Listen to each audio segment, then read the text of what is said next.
Good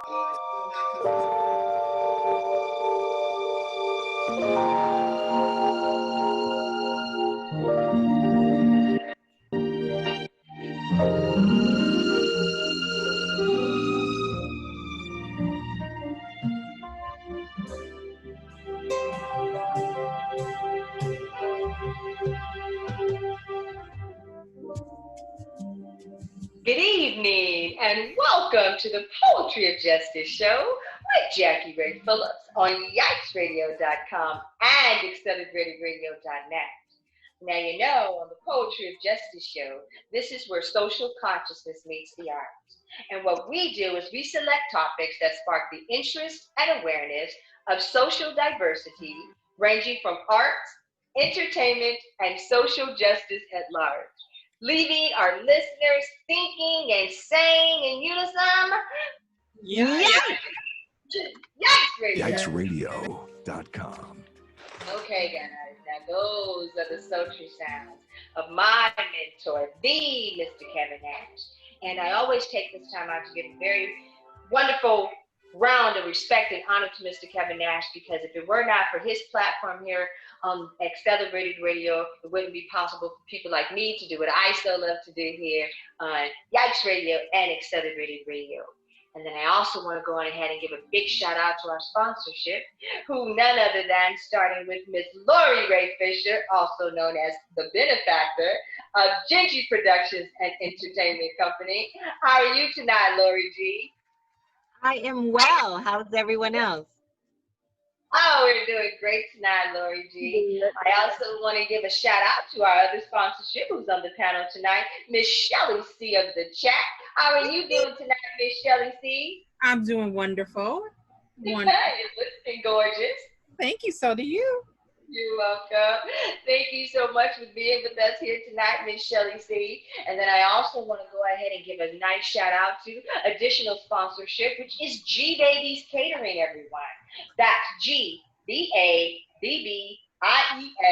Catering. And you want to take a look at Chef Mac. He has some of the most amazing cuisines that you want to take a look at, guys, particularly in these times. You know, you may be having a schedule. I know a lot of people are having issues working from home and still managing things. You can always just hit up Chef Mac. You want to check out his Instagram page, again, G Babies, and that is on Instagram, Chef Mac, ladies and gentlemen. And then I also want to give a very big shout out to WMPJ Steelworks and APS Muscle Cars. So, I want to tell you guys a little bit about APS Muscle Cars. There's been some expansions going on, guys. And so there's another new facility. This one's in Signal Hill. And what we're doing over there is high-end vehicle restoration as well as vehicle storage. So let's say, for instance, you got some, nice piece of vehicle that you want to put away, a motorcycle, RV space we do have. It's going to cost a little bit more, but we do have RV space too. But again, the gentleman that you want to talk to over there is Memo, and that's MEMO with APS Muscle Cars. But take a look at it. Go to his website. There's also some inventory for sale, guys. So we've got some pretty cool things going on over at APS Muscle Cars. So just wanted to do my little bit of housekeeping here tonight, because I just like to do that. So, Lori, did I miss anyone on our introductions tonight, my dear amazing sister / executive producer? I tell you, well, on our panel, we have a return guest, which we're so happy to have with us, Miss Virginia, who has joined our panel. Welcome, Virginia. Thank you. Glad to be here. And we also have the beautiful Chris Fisher, who is definitely a part of the family, is joining us tonight. Welcome, Chris. Hey, Chris. Hello. And we got our man, we got our boy, Big Tap is on with us tonight. Hey, Big Tap. Big Tap, how you feeling? Hello, everyone. I'm feeling great. Thank you. Good. Feeling great. Good. And so, Jackie, I will allow you to introduce our man of the hour. I was just about to take over the show and say, well, guys, it's just about that time. He's looking like, what y'all doing, Jackie? What y'all doing? Y'all got me here. What's going on? Huh?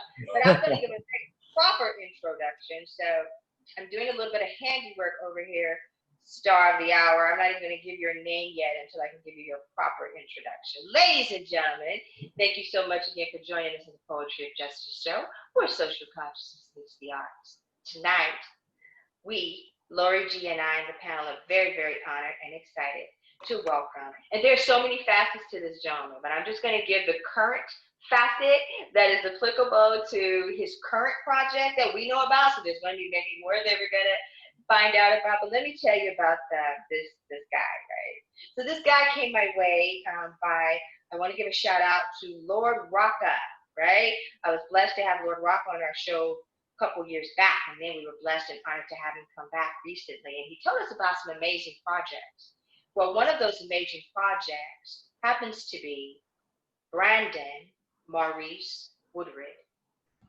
Was born on August 23, Lori, 1987, in New Orleans. He is the oldest of two younger sisters. After graduating from high school, Brandon moved to Los Angeles in 2010 and enrolled at the Los Angeles Film School.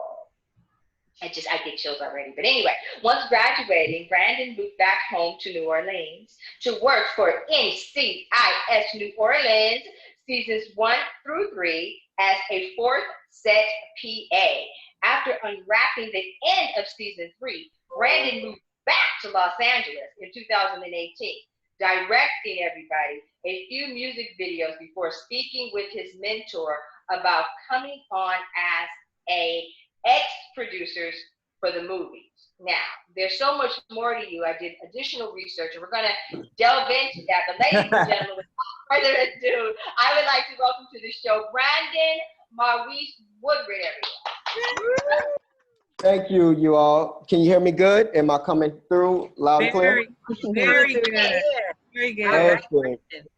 Okay. And just so you know, off the rip, Brandon, we already have some amazing commentary from, we're also live streaming on YouTube, on our YouTube channel. We're also live streaming directly to Facebook, and we have an amazing following. And so Meg, which is down home, she's a girl, Meg wants to tell you happy birthday. And in honor of the Poetry of Justice show, we like to tell you happy birthday. Happy birthday. Happy birthday. Thank you.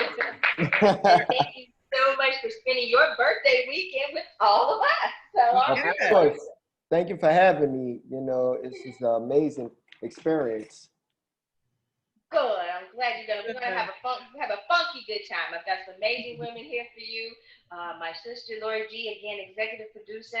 Shelly C of the chat. I'll just give you a little bit of history to let you know you're with family and in good company tonight.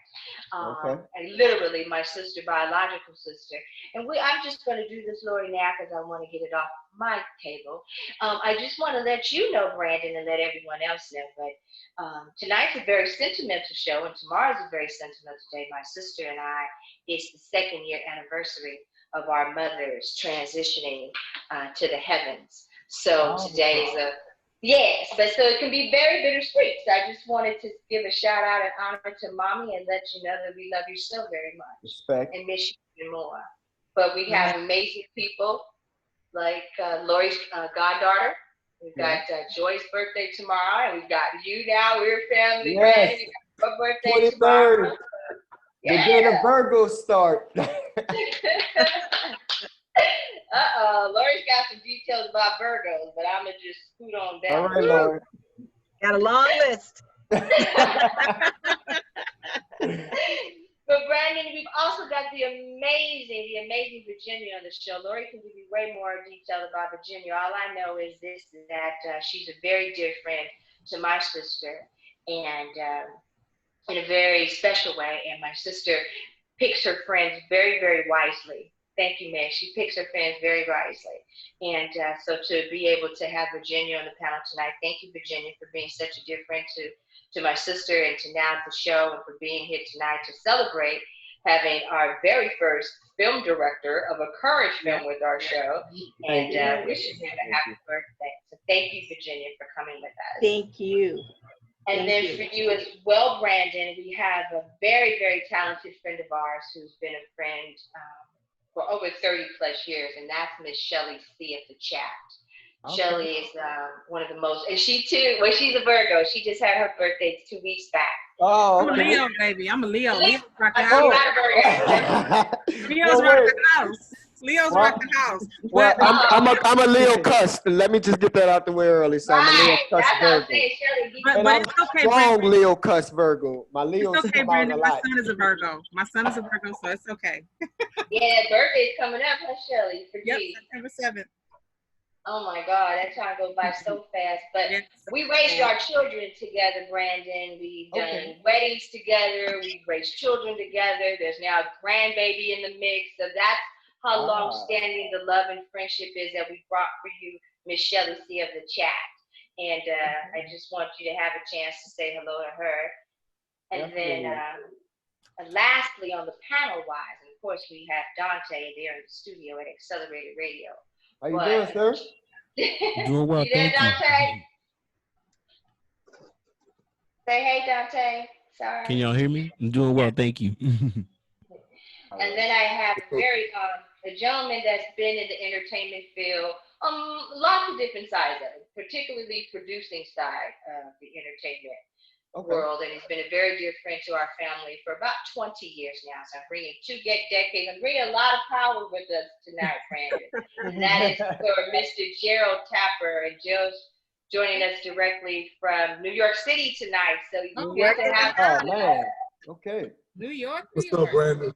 Nice to meet you. Man. I need to come bless New York again, bro. I was out there maybe about 3 years ago, and I'm staying in Brooklyn, but my family's in Harlem. That's where I'm in Harlem, bro. Oh man, you're in the Well, right spot. you got extended family in Harlem now. Respect, my brother. That's where girls from. Hey. So this is what we're doing tonight, y'all. We're gonna bust it down, we're gonna have a good time, and we're gonna have some fun. So I gave you that amazing bio on Brandon. But Brandon, I want you to let us know. I have a list of questions, but let us know who you are right now, Brandon. You know, I know you have this amazing film that you're working on. We had a chance to see the clip. Maybe we can work that out. I don't know, Lori, about getting that on, but Brandon the man, how are you tonight? Oh man, I am blessed, ladies and gentlemen. You know, truly humble. Just things have taken a complete turn from where I started out with the project to where we are now, and even moving forward. It's humbling, and I didn't imagine that it would grow to be where it is now. You know, I really didn't. And my motto and what I follow by is that it's not just one person. It's not me. You know, it's a team. You know, we all together come together to make this possible. And, you know, I'm just excited to be able to give something to the audience that hasn't been seen in a long time. Me and the Dragon's Daughter. Can you give us a little bit of just a backstory in terms of yourself and how you became a part of this project? If you can, like, maybe take us on that journey. Definitely strap in, because I take you guys on a ride. All right. So around Mother's Day this year, I was getting a haircut by a friend of mine that I was referred to. And he told me that his cousin was a writer. And I told him that I was interested in possibly producing and directing a film, but, you know, it was kind of in the air with the decisions if I wanted to do it or not. So I told him we'll revisit the conversation when I come back from Mother's Day in New Orleans.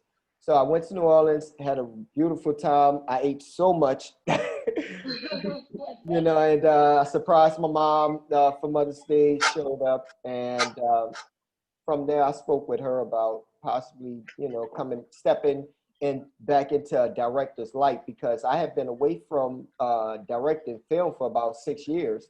I had became working for an audiovisual company. We were like number 2 in the world for audiovisual technology, and I became a supervisor. So I was running a hotel for a while, and knowing the hotel industry, it's really, really busy. It's like, you know, nonstop. And I was basically on call a lot.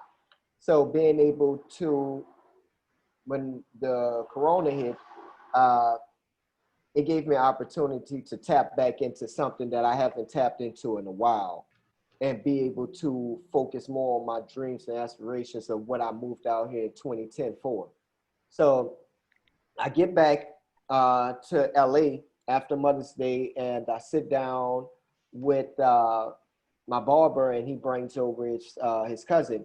And I take a look at the script and I'm reading through it and I told him that there were a couple of things that needed tweaking and changing to it, if possible, out of respect, if he will allow me to come in as a co-writer. And, you know, he's a big anime fan. So, you know, I know about anime, but I don't watch it. So I had to come and Luke Cage it out right quick. And from there, we met on common grounds with a nice story to be able to give to the audience. So, funny thing, me and my best friend actually used our unemployment money to shoot the first scene. I said, hey, yeah. I'm being, Gotta put hey, it to work. Gotta make that shit happen. This your I'm money. being, You I'm earned being it. real. You earned it. It's You yours. know? Right. So, you know, a lot of people were buying clothes, name brand stuff, buying cars and stuff. Me, no, I knew where I wanted to go and I knew timing was everything. So, you know, me and my best friend decided to use our unemployment money to shoot one scene and possibly try to pitch to a studio. Mind you, this wasn't my first rodeo. When I came to Hollywood before, I had a movie deal, but we'll get into that a little later, how that transpired. But after shooting July 7th, we shot at a mansion, the first scene, and it was beautiful. A lot of people came in believing in the project, you know, and it was a predominantly Black crew and cast. And my thing was what was going on in the world. I wanted to showcase that and put that in the forefront of what was going on with our production to show that me as a young up and coming Black director can orchestrate a professional set. I can be able to hang with the big boys and show that I can be able to bring some kind of quality and vision and fit in, you know, because a lot of people, it's nothing that I'm not going to tell you that you guys don't already know.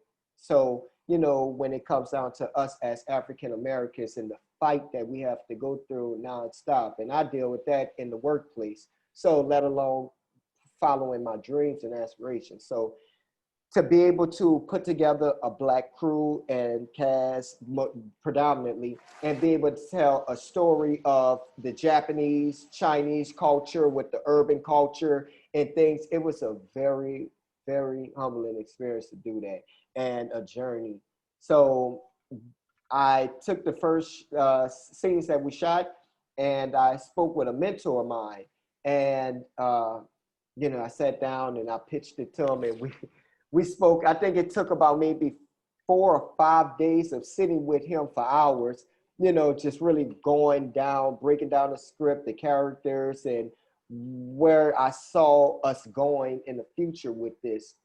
And after our fifth meeting, he decided to invest into the project independently, privately, invest into this. And man, he opened up the doors for over 30 people for employees. And this is Blacks, not all, but predominantly. And this is one man. You know, he does a lot of things behind the set where, you know, helping out with people's like families that are single parents that can't pay for their children's tuition. He's paid for a lot of people behind closed doors and didn't get no recognition, not even looking for it. So this is the first time that I was able to bring him in as an executive producer for my film and showcase him in a lighting out of respect of what he's done and believing in me as a young African American director to give me my first opportunity and me being used as a vessel to give on to my cast and my crew. So basically that's how we were able to get the investment to move forward with the project. That is awesome. My gosh. I, Shelly C. I'm sorry. Go ahead, Gerald. no, I was saying that's awesome, man. I mean, God bless him. You know what I Right. mean? Whatever any means necessary, brother. And Enemies. you know, and you That's took fashion. care of business. God bless you, and I hope that continues to happen for you, man. Respect, my brother. Thank you. Just by that little segment you just gave us right there, I could feel your passion, brother. Man, I didn't come all the way from New Orleans to LA for nothing. I know where I came from, and I know where I don't want to go back to. And that's why the fight is so hard in me. It's bigger than me. Amen. Yes, God, that's fantastic. I love the two words that you said, quality and vision. Yes, You ma'am. know, the Bible says we perish for a lack of vision. So you have to have a sense of direction of where you're going. So that's fantastic. Respect, Yes. Queen. Awesome. Yes. Lori G, how are you feeling so far? You having a good time listening to this amazing story? I am. I am just enamored at your passion, at your collaboration, and at your ability to network in the barbershop. Look at that. Thank you, Lord. This is great. Lori, you know what I'm thinking Yes. about, though? I have to admit, I'm thinking a little bit about your directorial debut, if you will. So, yeah, can you share a little bit about that experience with us? Because I think there could just a little commonality between yourself and Mr. Grant. Right. Well, Brennan, I'm totally in awe of you. My sister and I have a small little production company called Gingy Productions and Entertainment. And so we've done a variety of different projects centered around poetry, spoken word. We've done a Harlem Renaissance project. But one of the things that we're most proud of was that we produced a play for the city of Compton, and it was the city's first live theatrical production. Oh, really? And so, yeah, so it was Historical. we were really excited. Right. We had the support of the mayor, and the councilwoman for the first district was also on our team. And Virginia and I work for the School of Dramatic Arts at a little bitty university called the University of Southern California here in LA. You're showing out. And together we've been there about 100 years, right? Dee? Yes, absolutely. Yes.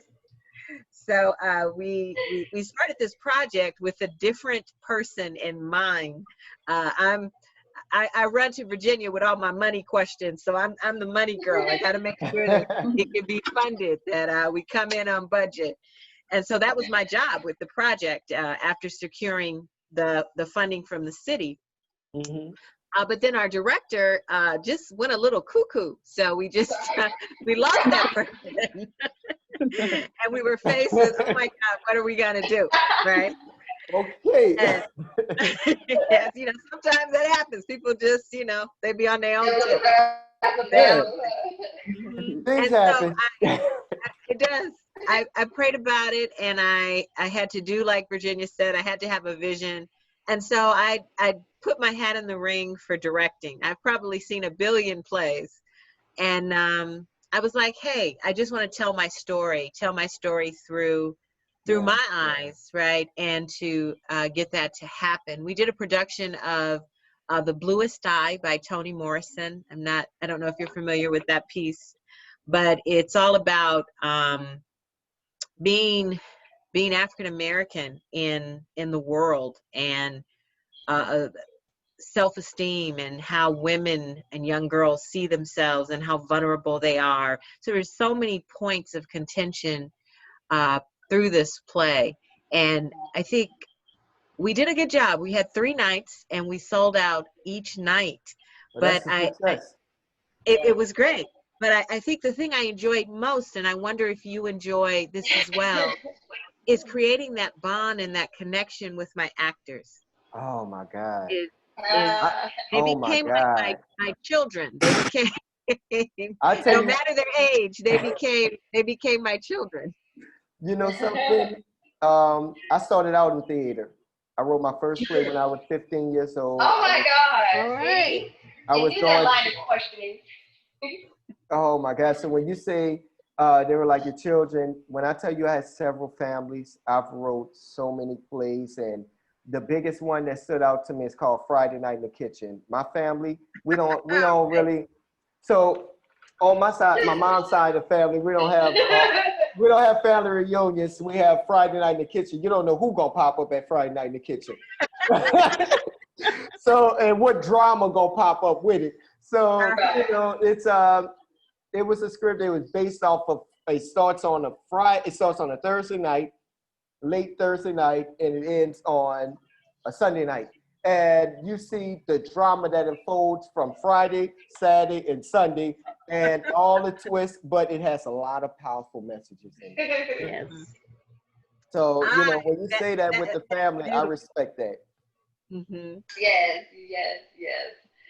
So Lori, she would whoop us into shape though, I tell you. Huh, Shelly? You came to a couple of rehearsals, huh, Shelly? Yeah. Ooh, I was like, okay, all righty then. The first time that I realized how much work it is.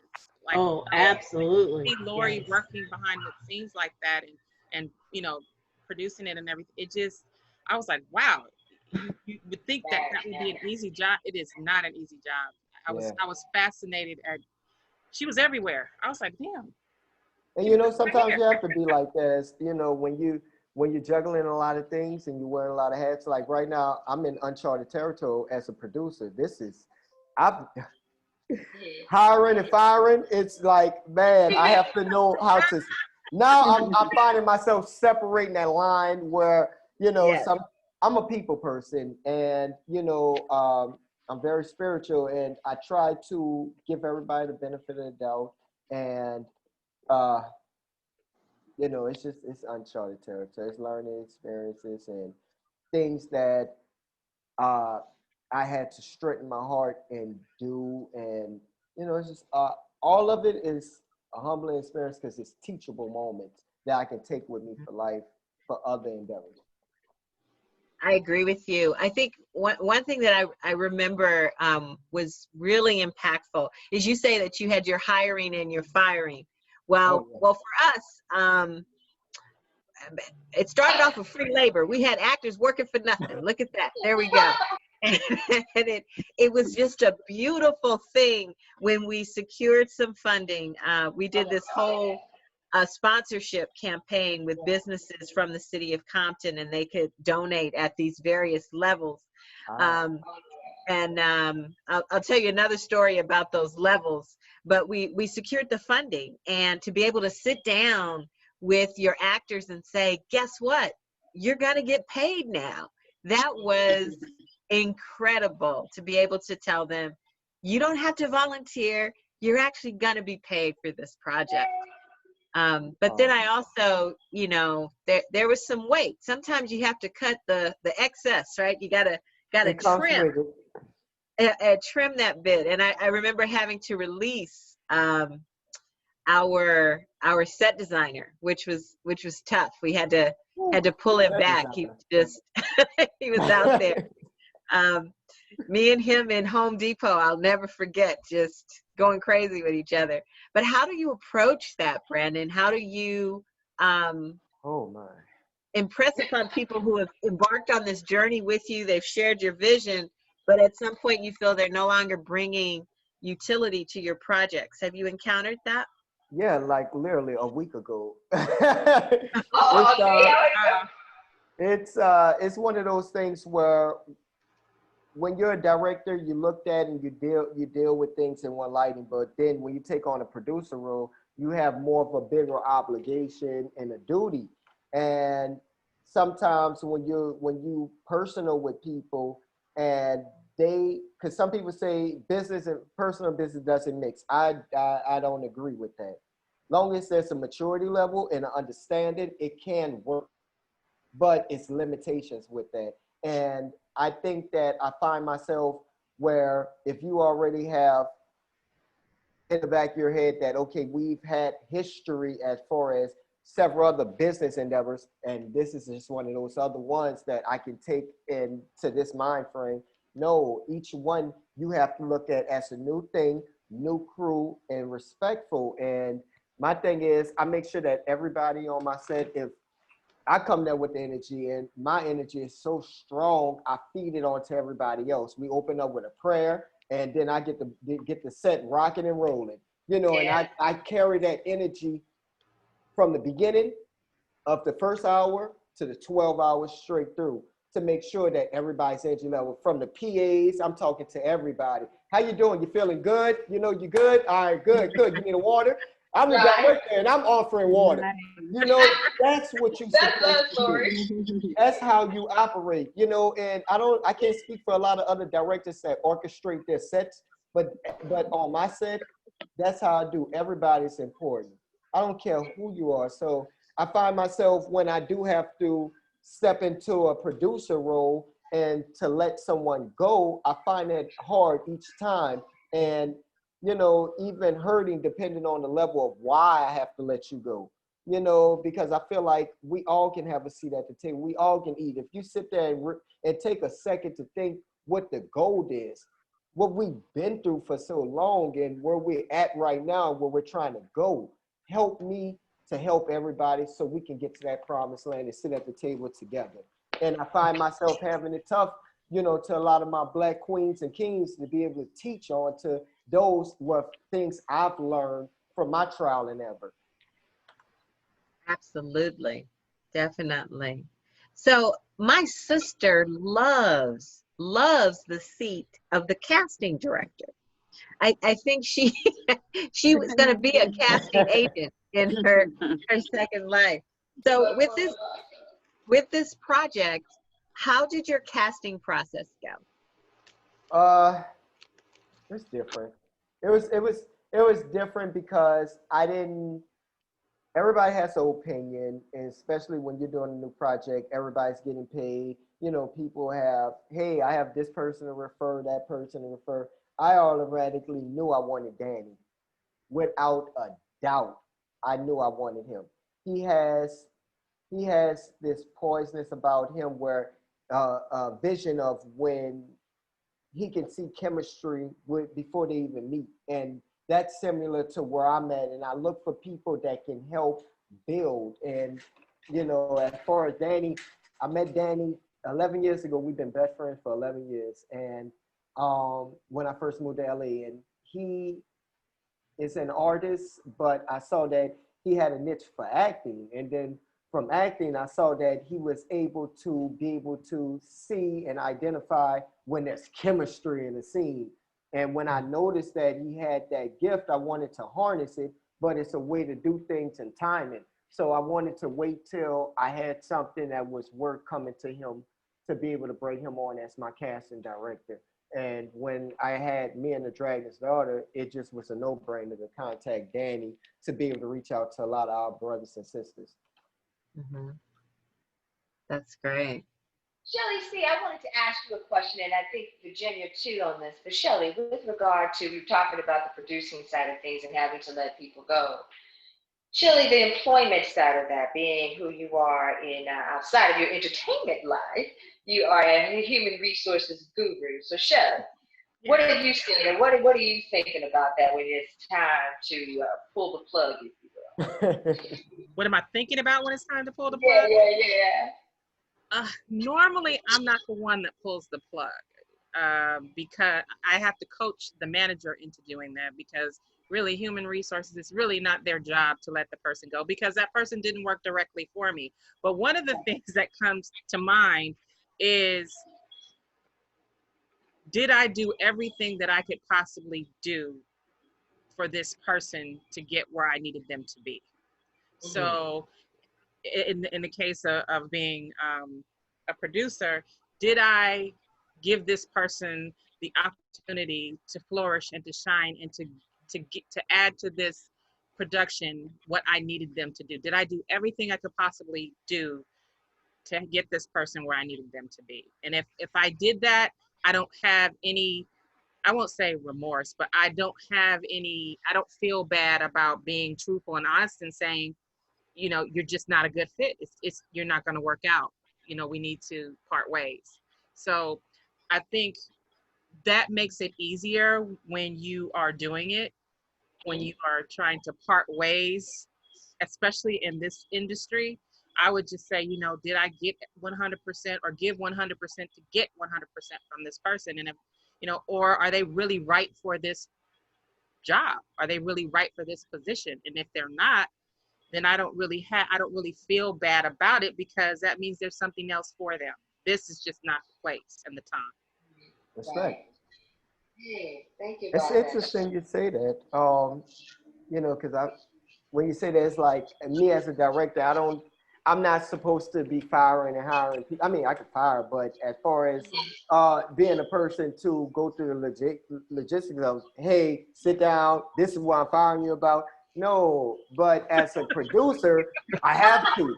And it's like, it's the most awkwardest thing ever. The most awkwardest conversation of why I'm firing you. And first of all, I don't even want to have this conversation. I wish it was somebody that I can employ to be able to sit there and be able to deal with that kind of stuff, because sometimes people take those and turn them into grudges. And it's not that serious as far as, one, it's the industry. Everybody is small. Everybody knows each other, and you want to keep good relationships with people. And if you made a mistake and that mistake was so great that you had to be let go, take that out of respect and move forward with your dignity and your head held high, instead of taking the other approach on a more ignorant side and defensive side. Negative side, yeah. Yeah. There's a different place in your industry. I would just feel like there's a different place, a different time for you. This is just not for you. And I think that also comes with maturity. I think after time, people realize that and it is true almost in all industries. Like even in the legal industry, those industries are small, and you could really, really put a bad name out there for yourself. So you're right. You take it, hold your head up high. And most of the time, if somebody's let go, it should not be a surprise. If it's a surprise, it's something, that means you haven't been communicating with that person. So that's supervision 101. Right. So if you haven't been communicating with that person and you bring them in and they're surprised, that to me, I feel like you haven't, or if it were me, I would feel like I didn't do my job. Even though I'm letting you go, I still didn't do my job. It's such a surprise to you. I'm supposed to coach you and teach you and train you into the position that I need you to be, or the actor or actress that I need you to be, or the part that I need you to have. So normally by the time I get to that, there's no regret or feeling bad, and it should be less than 10 minutes. Because it's not a surprise, right? If it wasn't a surprise, it's 10 minutes. See ya.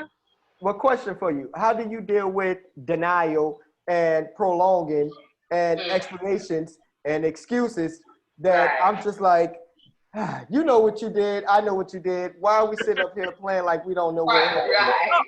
Because I cut them off. I just cut them off and said the decision has been made. There's nothing for us to talk about. The decision is already made. Noted. Lesson learned. I know what to do next time. Right. Thank now you you for know that. what to do. I know, right? Thank you, Shelly. I have a question for you though, Brandon. And one of those questions is, how has COVID-19 affected, changed, altered any of that, your view of filmmaking and how you're doing the things that you're doing right now with the Dragon's Jaw?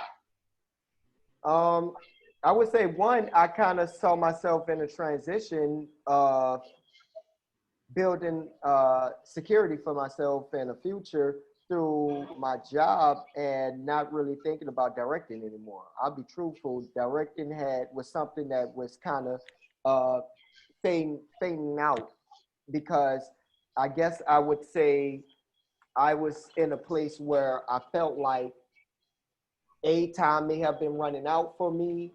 I came out here once and tried, and I wouldn't say failed, but didn't hit the mark I wanted to. And coming back out here a second time, and then COVID hitting, I found myself the whole month of March debating on if I wanted to go through with this, and soul searching and talking to the Lord, and and just really trying to understand where I was, because, you know, before I took on this project, being back home, I was in a dark place.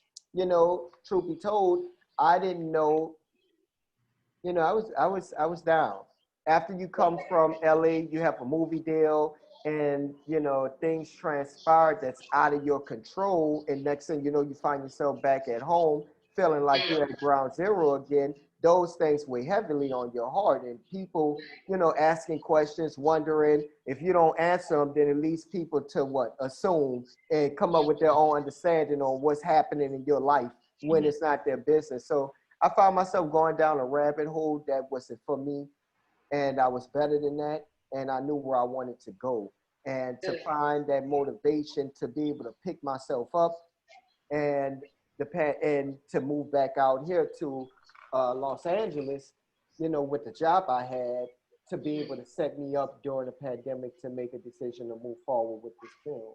You know, a lot of things had to come to me, you know, to me, for me to be able to make that decision, because it wasn't just script in hand, let's do this. It was actually uh, going home for Mother's Day. My mom is blind, so you know I talk to her about everything. We're very, very close. So when I speak to her, you know, she's very spiritual. We talk, you know, on so many topics, and she's a marriage and family counselor right now. So you know, it's like everybody pay for it, and I can get it for free. So I definitely take advantage when I can, you know, because mom definitely know how to get my head mentally back on the right track when I feel like I'm slipping.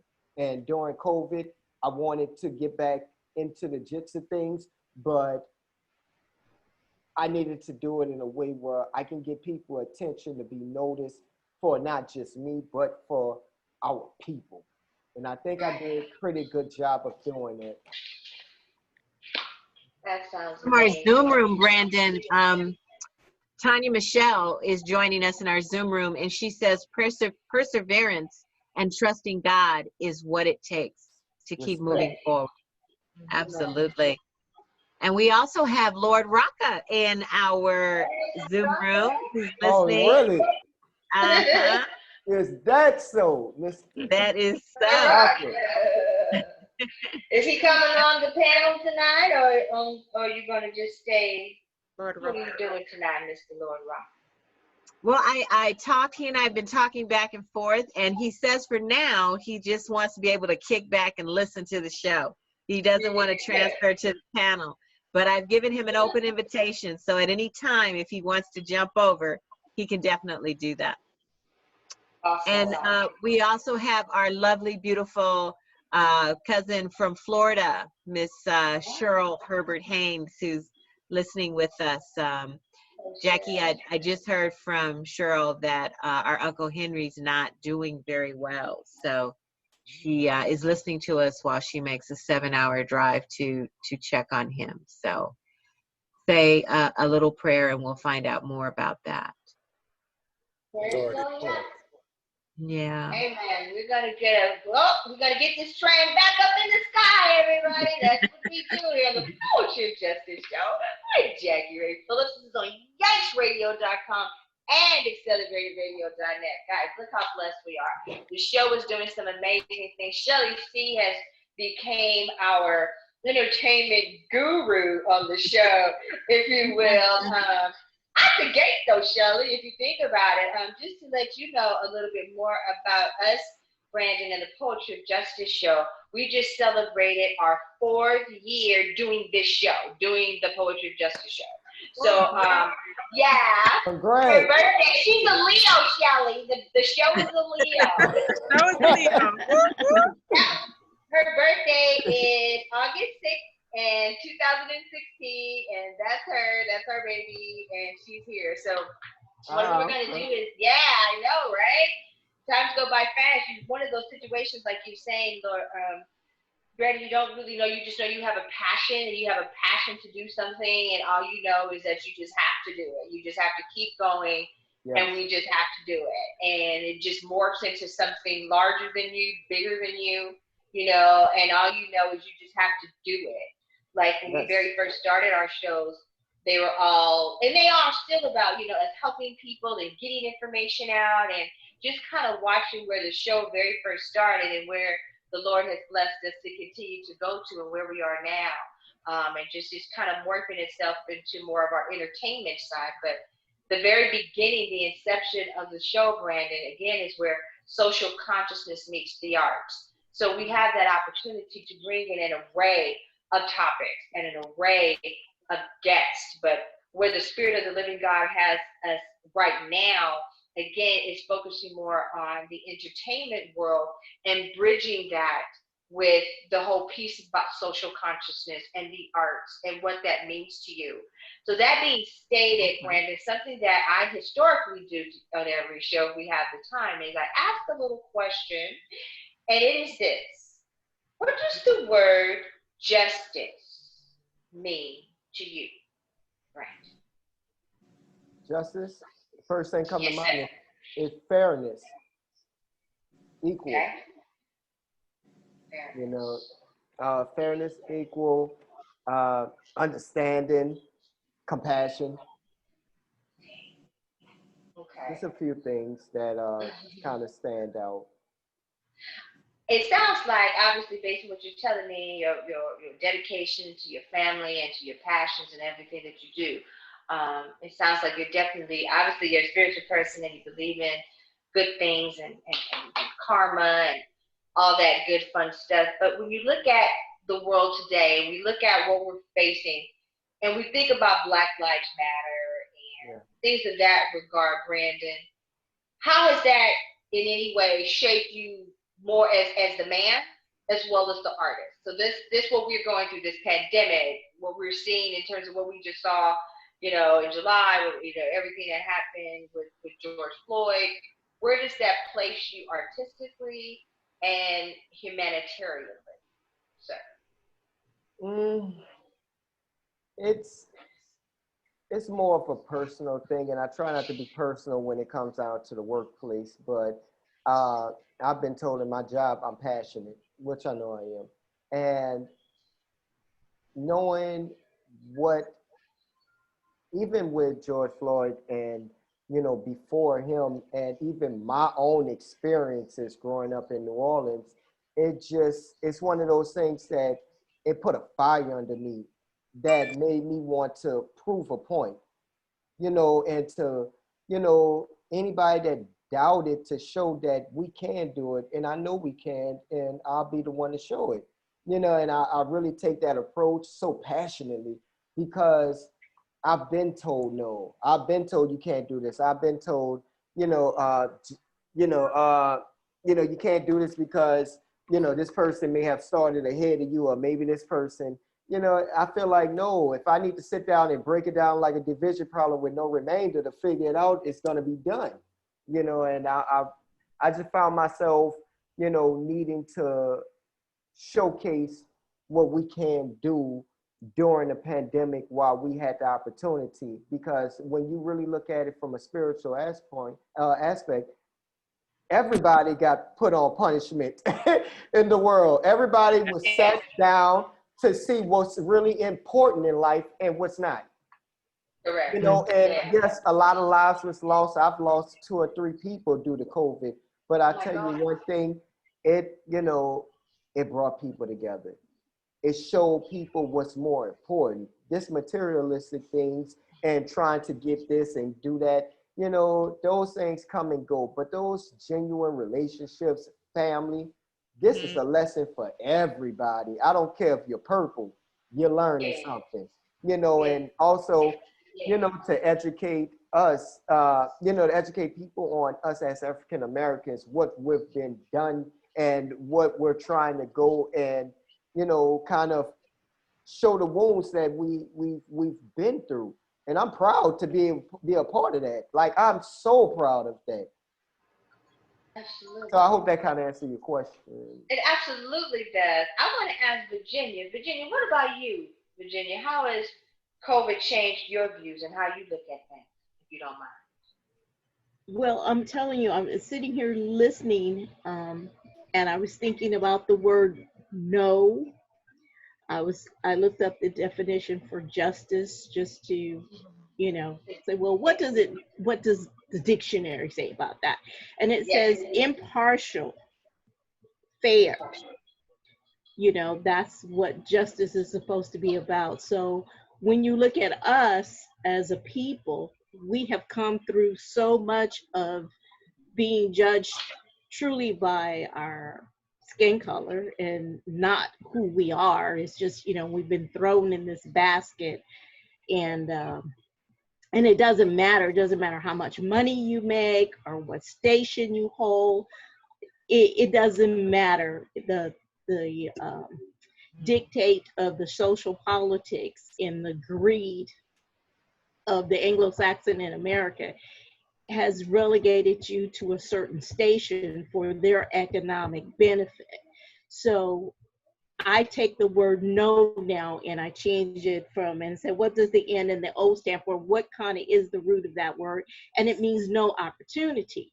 But I change it in my soul set and for the young men that I have raised, that you have to see it as next opportunity. When somebody tells you no, you start looking forward to the next opportunity, because it means there's something better for you next time. So don't take that no as so finite and that it's just permanent. You know, it just means move on to the next opportunity. You know, and when you're rejected by people, you realize that they missed out, not you. They missed out on knowing you. So they are shortchanged, not you. So move forward, you know. So you have to see yourself in a positive light.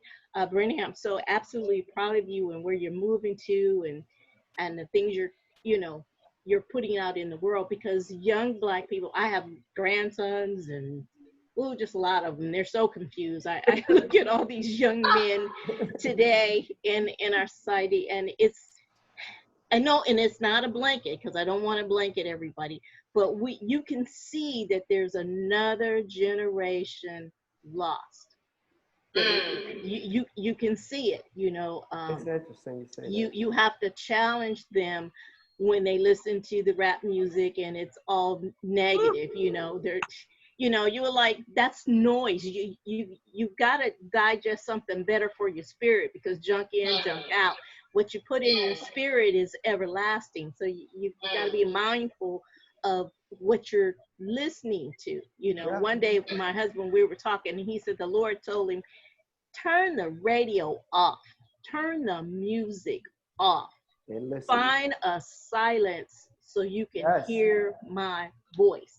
Quit having all that input in your spirit. Sit down and be quiet and tune in to something higher. Because if you're quiet long enough and sit with yourself long enough, you will have that conversation with the Lord. You think it's a conversation with you and yourself, but you're actually conversating with you and the Lord, because he's talking to you via your mind. So sometimes you have to still your mind so you can hear that voice and understand where you have to move your feet. So I'm proud of what you're doing, in that you're trying to make a difference and tell a story that hopefully will penetrate the hearts of these young men and women, because I share with Lori all the time, I have her tickled because I live over here in the Crenshaw area near where Nipsey Hussle was killed.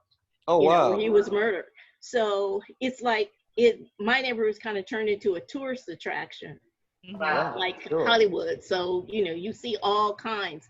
And if I was just to sit and just roll a video of the people and no subtitles, no words, and then let someone else just take it and put subtitles and words of characters of what you see, it would be interesting just to see what the perception is of the people walking through, and I have to catch myself, because we've been indoctrinated, excuse me if I'm going on too much, but we've been indoctrinated for the self-hatred, where you got to adjust your measuring stick, of your own people. You got to measure, because you like I said, we've been indoctrinated, so we have to roll it back a little bit. So it's just interesting. But like I said, I really hope that the things that you move forward will make a difference, and that maybe the next generation coming up will have a better hold onto them, because we have, in my little lifetime, we have lost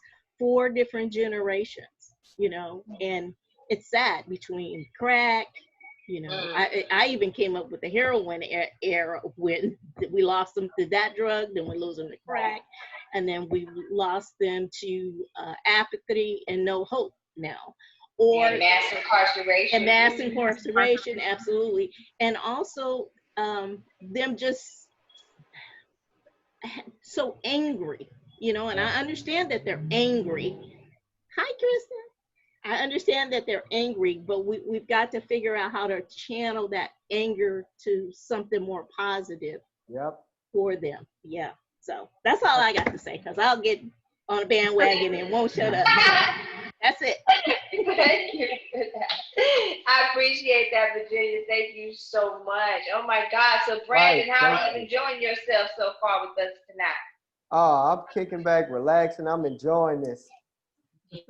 It's the first time I've done, well, second time I've done Zoom. It was like maybe one other person for a conference call, but this is the first time that I've done it with multiple people, and I actually like it. I actually was supposed to train with Zoom for my employees that we have at the hotel with doing virtual training. So this is a good practice. Laughing is a good thing. What they say, no, that's a good thing. Hello, It's a very good thing. Brandon, I had a question for you while I was listening to you and knowing where you are. And then, you know, you have this version of where you are now, and then you have another version, a chapter in your life as you get older. What do you think about the educational aspect of what you've learned to do and how you can pass that trade on to other young people and get them fired up, you know, for that trade of communication industry, the arts? How do you get them fired up? And Well, I would say before I went to film school, I was teaching video production at Technology High School for a year to seniors,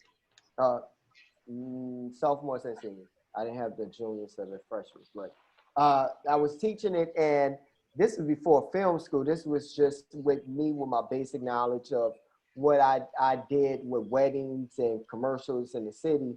And from there, I was blessed with the opportunity to come on to a charter school and be able to teach. It was LGS Technology Academy, ATA for short.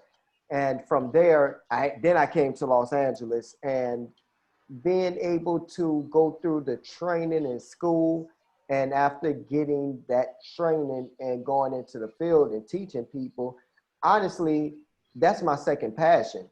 I probably would have became a professional instructor or a coach or something to teach, because that's really where my passion goes into. And even in directing, I try to give overly as much information as possible, you know, because I feel like why hold it back?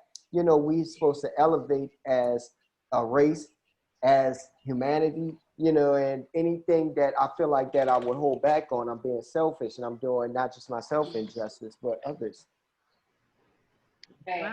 That's good to say, and that's good to hear, because With that being said, Brandon, I have a question for you. Yeah. So, what advice would you have for someone, say, that is younger than you and is looking to do the same thing that you're doing, or trying to get started? What would be your number one advice? Because it sounds like you've had this passion for a long time, even in your teenage years. Yes. So, what would be your advice to someone that young who may have that passion in them, but just don't know where to get started or how to get started? I would say the two top things is networking. If you don't communicate with people, tell people what's on your mind, your goals and aspirations, what you want to do, then nobody's a mind reader. Nobody would know. You never know who has what kind of connects or that can help you to the next level or help each other until you speak. Have a conversation with one another. Don't be standoffish. Don't feel like, you know, if you are a person that's shy, you know, then you have to figure out a way to work through it, you know, and it's a way to do it, you know, it really is. And I just, you know, I find myself letting a lot of people know that's younger than me and that's motivated but haven't been able to get over that hurdle, to don't stop. You know, I was on a podcast yesterday, and I was letting them know that's one advice that I give to everybody is don't stop. You know, when I felt like I wanted to stop, I didn't look back home. I stayed focused, and I knew where I wanted to go. And long as you know where you want to go with things, them doors will open up. Them doors will open up. As long as you're walking in the right lighting and you're not, you know where you want to go, don't stop. So you kept your vision, even from being young. You kept your vision. Yeah. You had your eye on the prize. Always. I didn't know if I was going to do theater or film, but I knew that I was going to be a director for sure at 15. You just could feel it in your spirit, huh? Yeah, when I wrote my first play and directing it and watching everybody, just watching that everybody being engaged in something that you wrote or you helped put together, and watching the audience go on an emotional ride where everybody's laughing at one time or everybody's like surprised at one time. It's a feeling. It's something that I would say I don't get a pleasure from anything else in this world. Nothing else can give me that. So did you say that, did you have it in your mind that, okay, there may be some times that I might hear no, but I'm still going to keep the vision and keep pushing? They told me no my whole life. They told me no so much. I looked for the back and the side door, and then my mom, I just kind of want to give a testimony. My mom is blind, and it's eye disease run on my mom's side of the family, and my mom is a marriage and family counselor.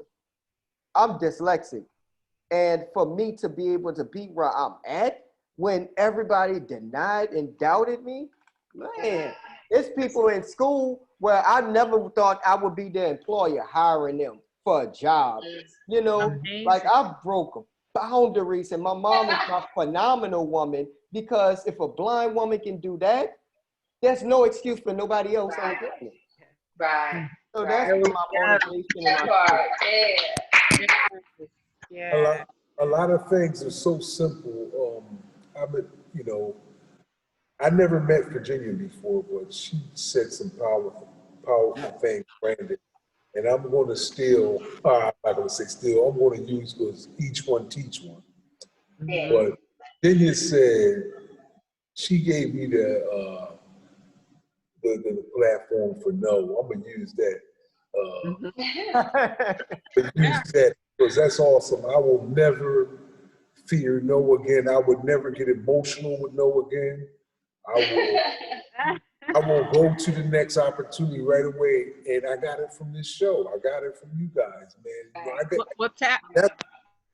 That's why I'm on here every day, every week. Always get something positive from you. So if it's Lord Roker, if it's Brandon, Woodrin, if it's anybody, I mean, you guys are really preaching some powerful positivity, man. And this is deep today. I mean, I couldn't even say nothing because Virginia just killed me. This is her first time I was with her, and she crushed me with that. Right. Yes, Virginia. That brings me, what you just said, Tap, and to piggyback off what Virginia said, there are some of the most successful people in this world that have been told no many times. Oprah says she was told no so many times. Her eyes looked funny, or she was too fat, or she couldn't, there was always something, or they didn't want her, the camera too close to her face, but she always wanted to be a reporter. And the same thing with Steve Harvey. He said he was told no so many times. Even when he was sleeping in his car, he was told no so many times. You have been told no. Lori, Jackie, everybody has. Along with, but what the way Sheila see, that's what I'm trying to say is, simplicity is something that I've been trying to add to my repertoire. It's like, things is simple. We just make it hard. You know what I mean? Yeah. That what she said is so simple. It's like, we get so overwhelmed, we get so emotional, we get hurt. But when just by her saying like, wow, why didn't I do? It's like, next opportunity. Right. Now, no means, what does no mean again? The negative Next part? opportunity. No what's the opportunity. no, No opportunity. next opportunity, and no will never hinder me again. Right. It won't even mean the same thing. Good about that. Look, I feel can't wait good to get about the set next week and tell my cast and crew. Right? No, because you never know how much that can help motivate somebody to get over Somebody that hurdle. else, right? Right. Right. Yes. Well, I give credit to the Lord because they, it dropped in my spirit and came out my mouth. So I just, but I often use that in religion. Again, I like the way what you said, Virginia, but a lot of times when I pray on something and something doesn't happen, I just say no just means just not right now. Right. Not right now. Absolutely. Because the no, sometimes the no gives you the hunger to go for it even harder. Right. Go further and harder. Yeah. Mm-hmm. Yeah. I think it's that adversity, it's that feeling of, I think about a couple analogies. I'll give one about the eagles and the bird's nest, right? And so as the baby eagle begins to grow, the mama purposefully does not cushion the nest as nice and comfy as she used to, because now she's going to leave some prickly there and some problems there and some thorns, because she wants to make it an uncomfortable environment to get him to go. You got to go. You got to fly. It's time for you to go, you boo. You know, you got to get out there. And it's those moments, I know for me, when you're feeling like, oh my God, what have I done? What am I doing?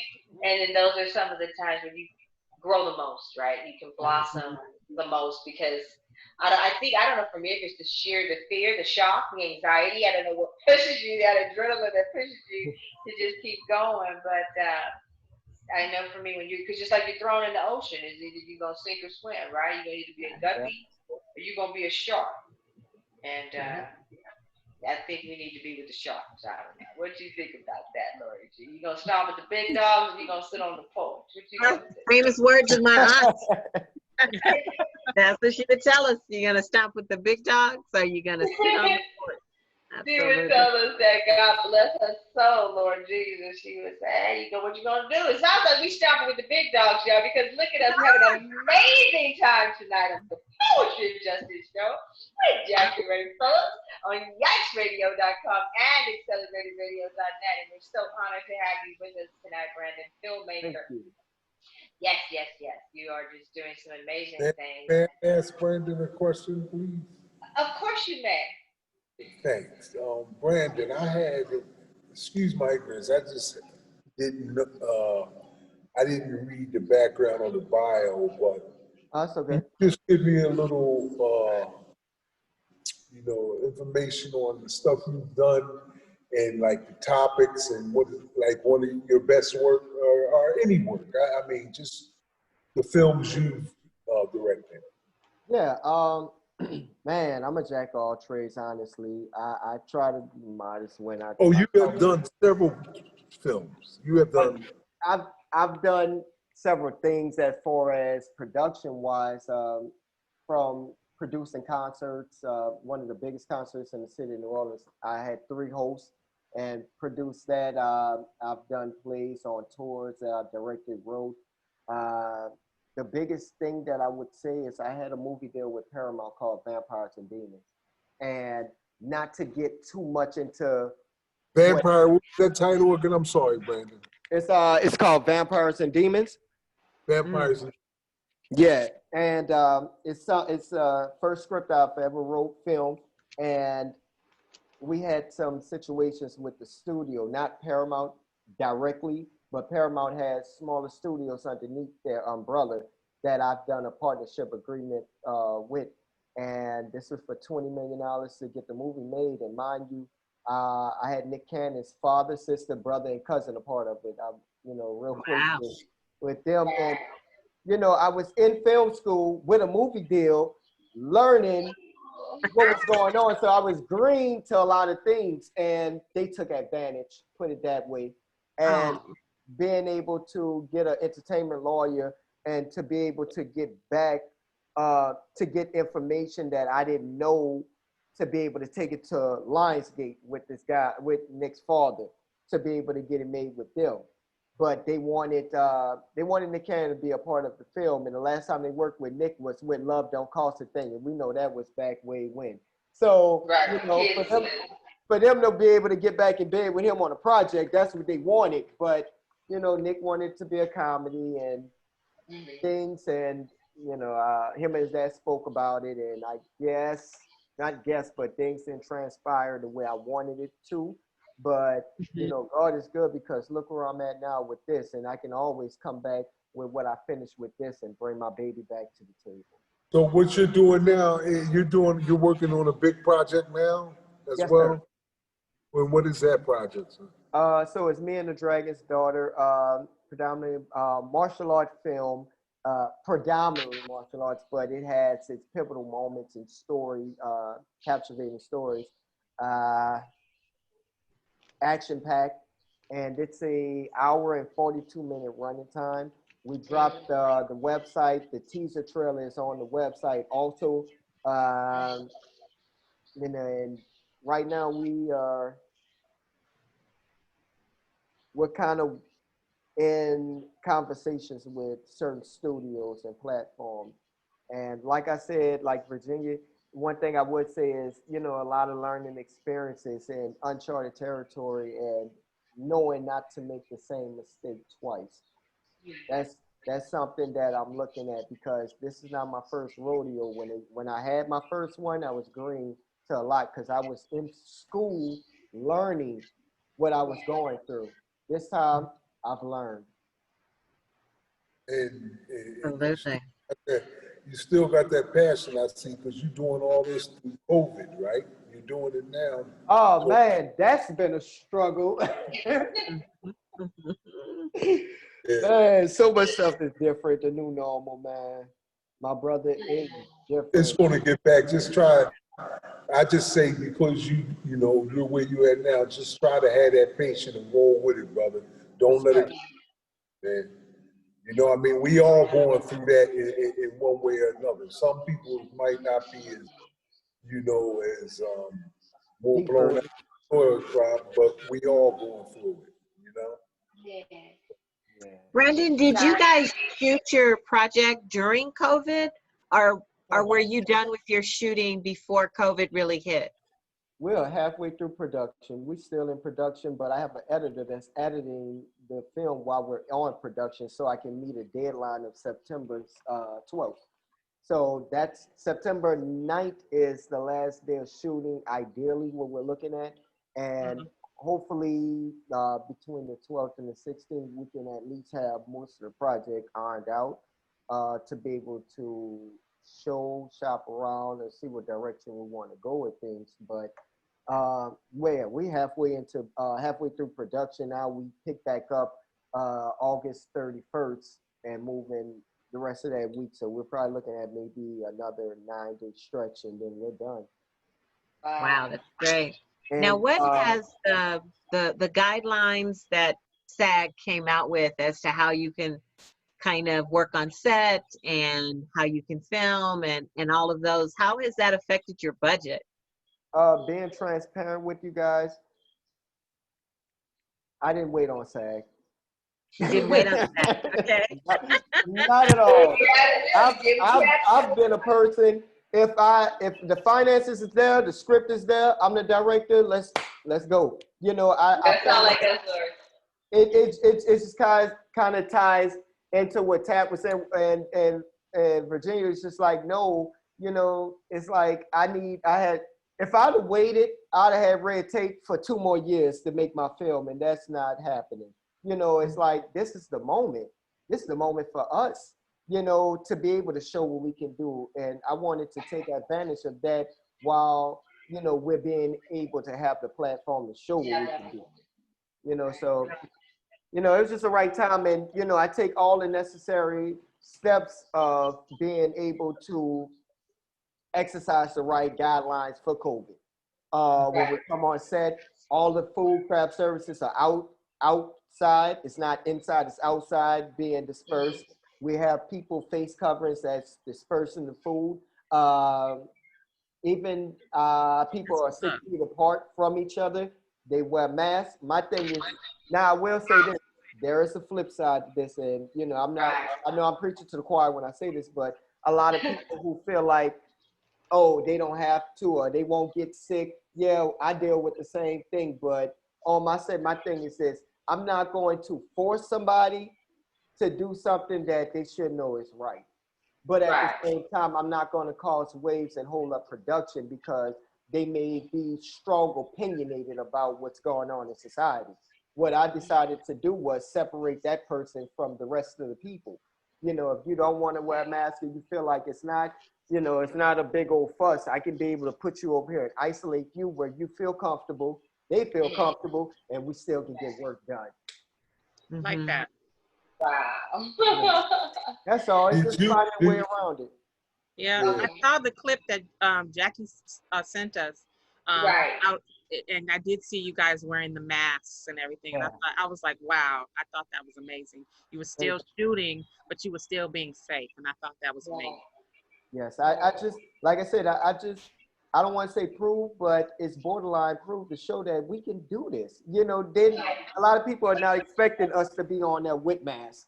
A lot of people are not expecting to see social distancing. A lot of people are not expecting to see food other than hot dogs and pizza. When I'm feeding my cast and crew some actually good food.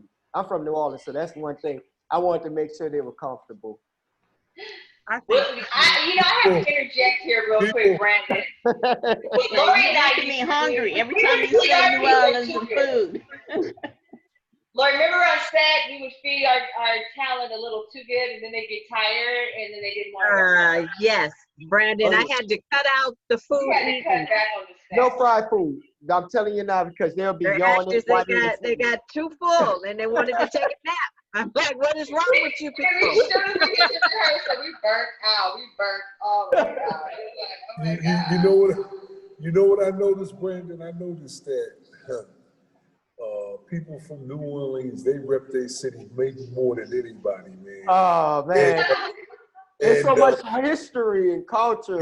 Yeah. Listen, and everyone I know, all my friends from New Orleans, man, it's just amazing. They talented. They're so talented, man. It's unique. New Orleans is a unique place, man, and it's like,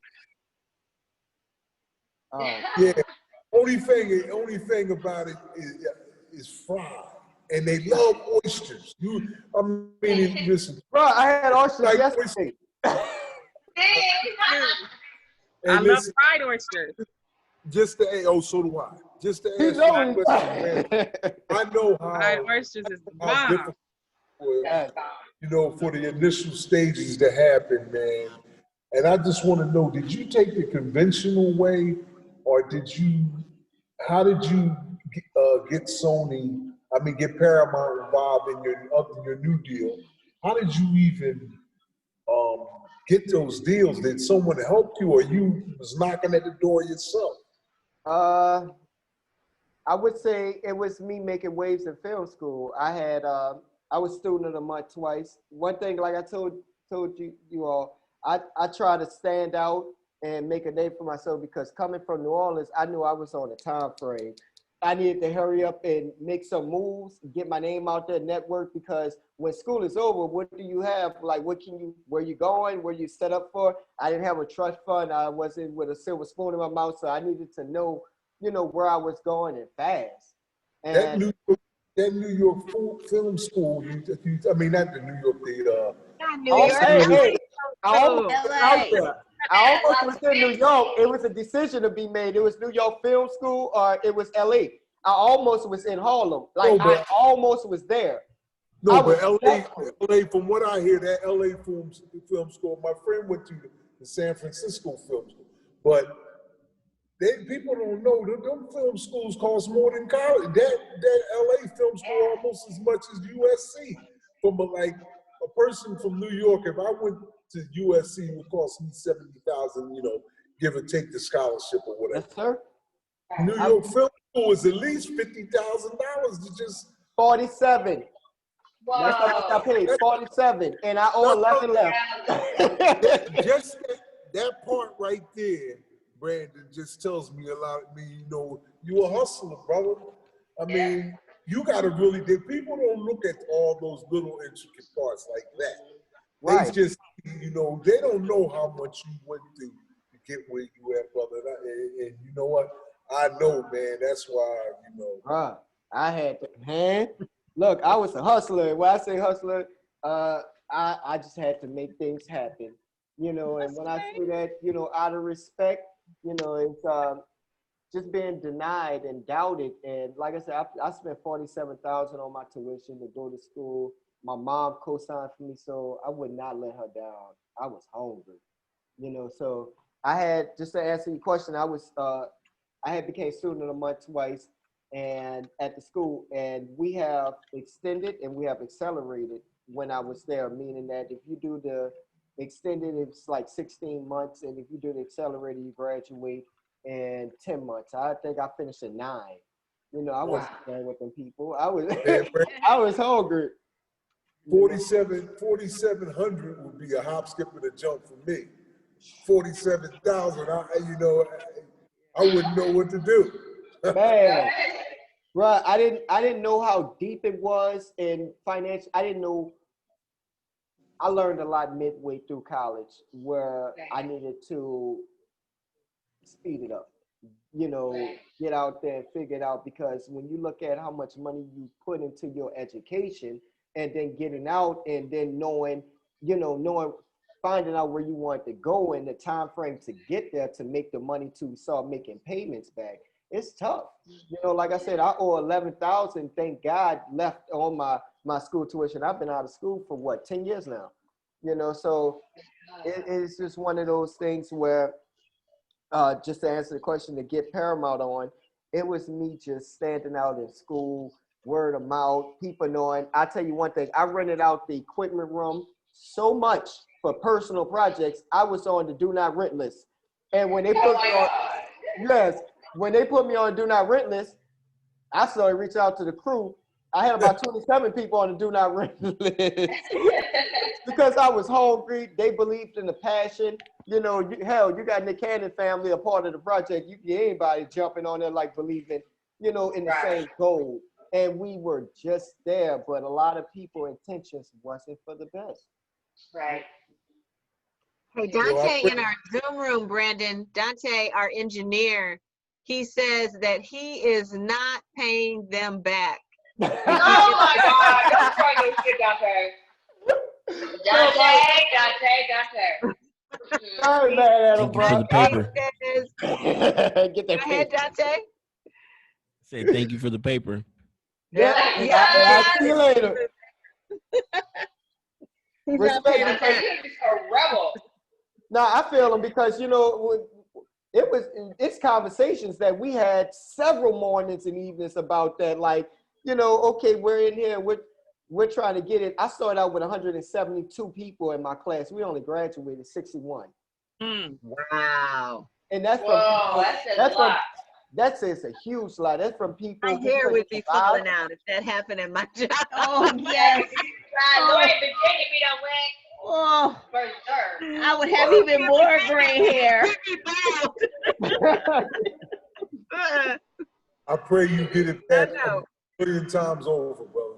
Yes. Amen. Brandon, at USC, our retention rate is about 86%. So we cannot handle those numbers that you just threw out there. That'd be terrible. Man, it took a lot, and I'm still battling them demons, trying to knock them off. You know, but it's getting there. You know, like I said, I'm humbled to be able to go on this journey with my crew and my cast, and to be able to put in position to be blessed to employ people to work during this pandemic. You know, like I know people who are behind in bills, and to give them that call and say, it's time. You know, it felt good in my heart because, you know, people talk a good game, but to actually put it into action, only very few people do that. So, Brandon, Dante and I are trying to see if we're able to play your movie trailer through Zoom. Would you authorize us to play that here? Yes. Yay! Yes? I love it. Okay. So we're gonna see. I would love that. You would love that. So Dante, what's the ETA on that? Word, Jay Bird. I remember that. Blast from the past. Okay, so I'm probably making Dante's hair fall out right now. So he's getting the behind the scenes teaser trailer up and going. We are working on that right now. Perfect. So, you know, while Dante is trying to pull that together, I have a question for you, Brandon. And Virginia and I deal with this question all the time. And I was a recruiter for USC, like, feels like my entire life. But how do you view education versus training programs? Because you don't really need a degree to do this type of work. Although you decided to go to school and get your education, what do you say to a young person who's trying to decide, should I just get out there and get my hustle on, or should I invest the $70,000 and do my training? I would say it's pros and cons today. It's all about what you're looking for. If you're looking for that name, then I would say go to school, because that name alone would help you get into some places. But if you're looking for a quick trade where you know how to have basic knowledge of the camera and a basic edit, yeah, you can pull a couple of hustles and off the experience do some wonders, you know. But at the same time, the importance is having somebody that knows the game, knows the ropes, that can be your mentor, your guidance. That's what I lack. That's why I had my movie damn near stolen from me. You know, I didn't have a mentor that can say this and that. You know, moving forward, I am that mentor that I can teach now to my young Black brothers and sisters, and also have my mentor that's teaching me still things that I haven't learned in the game yet. So, you know, I would say this. If you want the name, if you're looking to jump in the field and be independent or get signed with a studio, yeah, go to school, get that experience, because they want you to have that backing. But if you already have a couple of skill sets, you come into the table like I did, you know, you just use that school for networking, or, you know, you don't have to go to it to network with the students there. Right. So, you know, it's like, you know, it's more ways to skin a cat than one way. This is true. Well, Dante just gave me the all clear, and we are going to be able to play the trailer, guys. Woohoo! All right. Here we go. Get to Facebook and YouTube. Look it out, guys. We're going to do the trailer. We have audio? Uh-oh. Got trouble with the audio, Dante. Can't hear it. See, me and the dragon's daughter.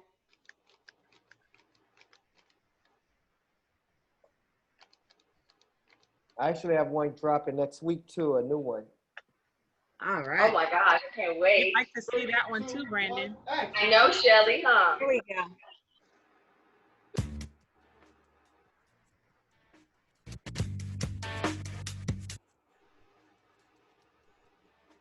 Look at those masks. Yep. Girl, I know you saw the mask. You know how I am about safety. I know you are. We know, Shelly. Got to have some safety up in here. For sure, though. You got that there, Dante? I know our audio keeps going in and out. I don't hear the audio. Oh, that's a bummer. But we're going to get the website out. Look at that. I love Hey, man. There we go. One person go through that one thing that they change their whole way of thinking, their whole way of living. We heard it. That was weird. We heard it for some reason.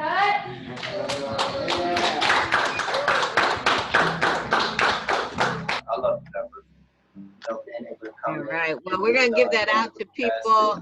Just kind of locking in and fine tuning the right people to play the right parts. And I think that we have done a good job of executing that with the cast.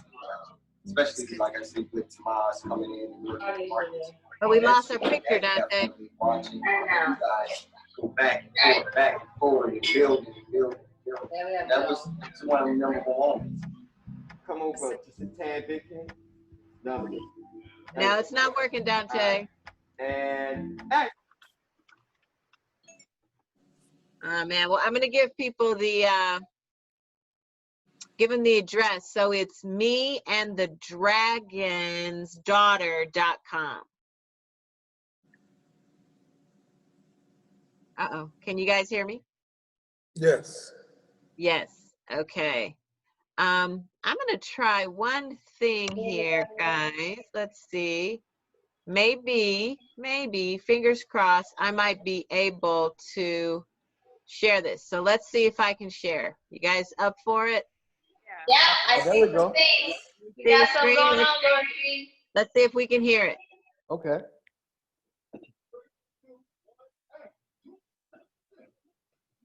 Do you hear it? Yeah, I hear it a little bit. Turn the volume up. Yeah.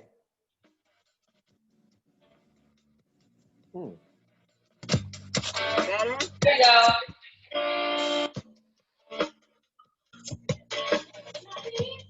Alright. Everything's okay. Okay, just go back to your room and turn on the TV, okay? Go. I just wanted to write an action film. You know, it wasn't a typical action film. I wanted to show kind of tug of war that like human beings sometimes go through in life. How sometimes it changes, what circumstances might cause that. You know, you might be living a certain type of way, but you can meet that one person or go through that one thing that makes you change your whole way of thinking, whole way of living. Cut. Cut.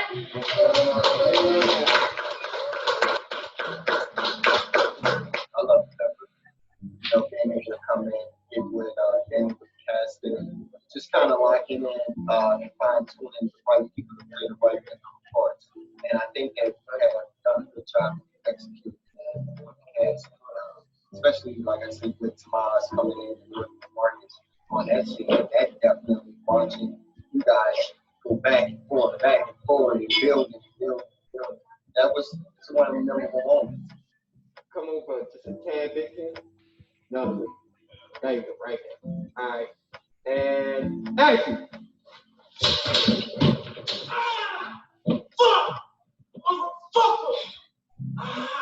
Cut. All right. I like that. Good job, man.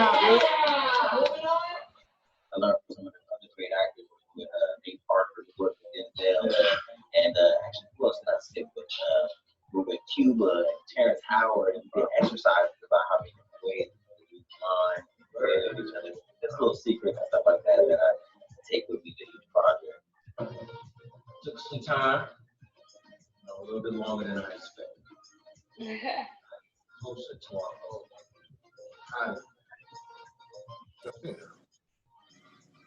Better days, young.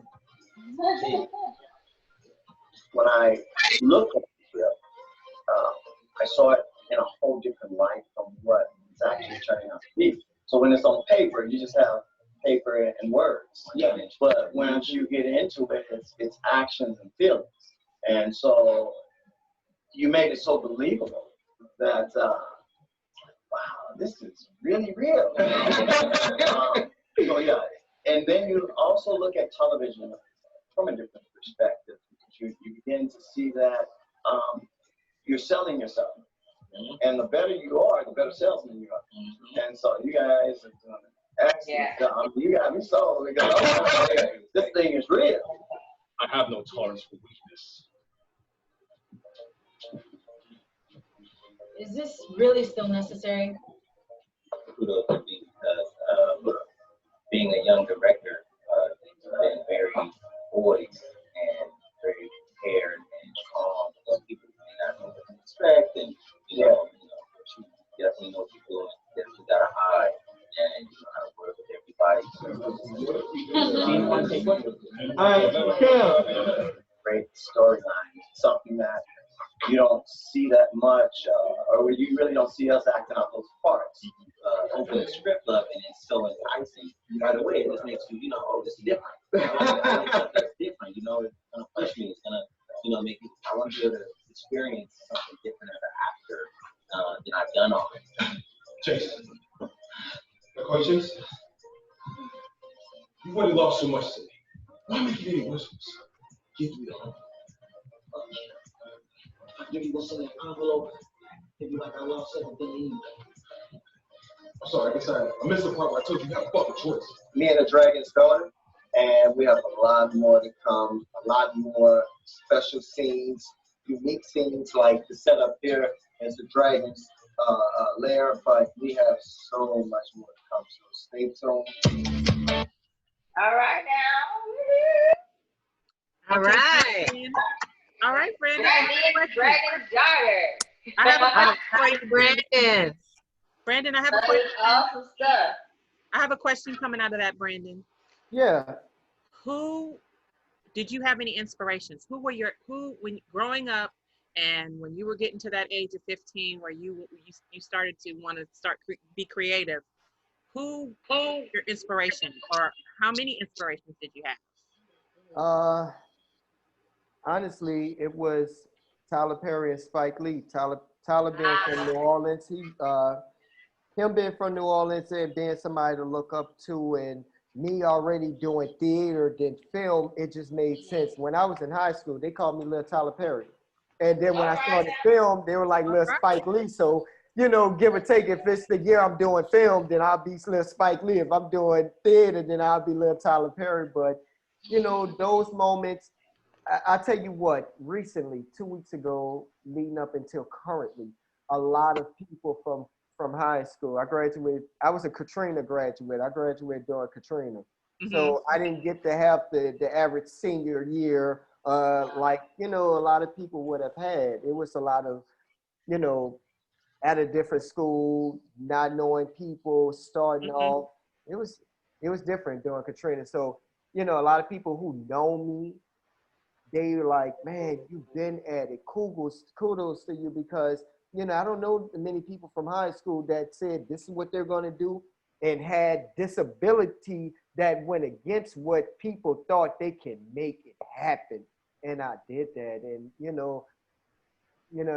it's just humbling because, now I don't look for materialistic things don't make me. I less about finances.